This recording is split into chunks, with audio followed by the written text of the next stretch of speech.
विमान अपघातात black box सहजपणे नष्ट होऊ शकत नाही. जय पवारांकडून सखोल चौकशीची मागणी. अजितदादांच्या कुटुंबाकडून पहिल्यांदाच प्रतिक्रिया. सलग तिसऱ्या पत्रकार परिषदेत रोहित पवारांकडून अजित पवारांच्या अपघाताबाबत सवाल उपस्थित. कंपनीच्या मालकांपासून विमानाच्या दर्जावरही बोट.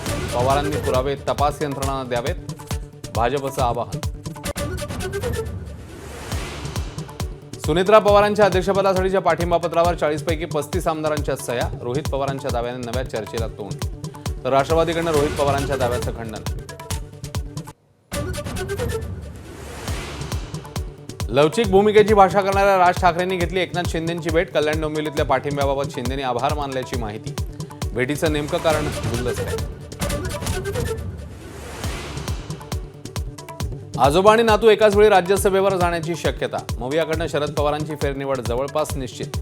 तर राष्ट्रवादीच्या कोट्यातनं पार्थ पवार यांच्या नावावर शिक्कामोर्तब झाल्याची माहिती.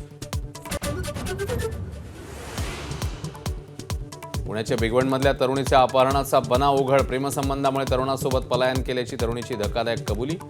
मुलीचा जबरदस्तीने व्हिडिओ काढल्याचा आमदार पडळकरांचा आरोप. ऑस्ट्रेलियानंतर आता भारतामध्ये 16 वर्षांखालील मुलांच्या सोशल मीडिया वापरावर बंदीची शक्यता. केंद्र सरकार कठोर नियमावलीच्या प्रयत्नात. नवी दिल्लीतल्या AI एक्स्पोमध्ये नोएडाच्या गलगोटियाज विद्यापीठाच्या फसवेगिरीचा पर्दाफाश.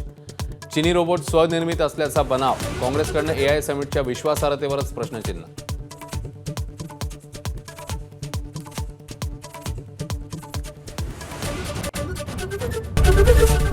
एबीपी माझा, उघडा डोळे बघा नीट.